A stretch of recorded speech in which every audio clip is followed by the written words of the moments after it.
एक व्यक्ति था, लड्डू गोपाल जी की सेवा करता, लेकिन उसका एक मित्र था, वो शंकर जी की सेवा करता था। और शंकर जी की सेवा करने वाला जो मित्र था वो बड़ा धनवान हो गया, और लड्डू गोपाल जी की जो सेवा करता था वो अब भी साधारण सा ही था। एक दिन दोनों मित्र मिले तो शिव जी की आराधना करने वाला भक्त लड्डू गोपाल जी की आराधना करने वाले से बोला, भाई तुम आज तक कभी उठ नहीं पाए, तुम उसी स्थान पे हो, उतने ही दायरे में हो, कभी बढ़ नहीं पाए आगे। गोपाल जी की सेवा करने वाला बोला, मेहनत तो बहुत करता हूँ लेकिन क्या करूं, बढ़ ही नहीं पा।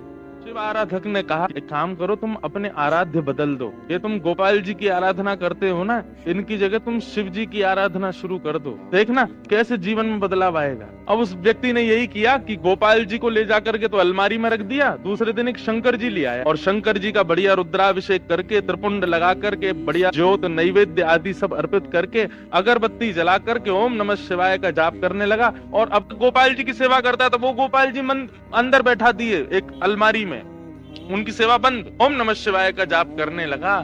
जैसे ही इसका जाप पूर्ण हुआ, मालाओं को नेत्रों से लगा करके इसने शंकर जी को प्रणाम किया, तभी देखता है कि अगरबत्ती का जो धुआं था ना, वो उसी अलमारी की तरफ जा रहा था जहां गोपाल जी बैठे थे। तो इसके मन में भावना आई कि आज तक इनकी आराधना करता रहा तो मुझे कभी कुछ दिया नहीं, आज तक भी मैं सामान्य हूँ, और अब मैं शंकर जी की आराधना कर रहा हूँ, उनको नैवेद्य धूप दीप दिखा रहा हूँ, तो अगरबत्ती की सुगंधी भी उनको नहीं लेने दे रहे, खुद ले रहे हैं अंदर अलमारी में बैठ के। रुको इनको अभी बताता हूँ। उठ करके गया, अलमारी खोल करके जैसे ही गोपाल जी को पकड़ने लगा, इतने में ही गोपाल जी सच में प्रकट हो गए और उस प्रकट होकर के उसका हाथ पकड़ लिया। जैसे ही गोपाल जी प्रकट हुए, उस भक्त ने कहा, बोले भगवान आप प्रकट हो गए? बोले हाँ प्रकट हो गए। बोले तो फिर ये तो मैं सबको बता दूंगा कि भाई शिव जी की आराधना से गोपाल जी प्रकट होते हैं। गोपाल जी बोले, नहीं भैया, हम शिव जी की आराधना से प्रकट हुए, ऐसी बात नहीं है। तुम शिव आराधना करो, सूर्य आराधना करो, चंद्र आराधना करो, किसी की भी आराधना करो, उससे हमको कोई दिक्कत नहीं है,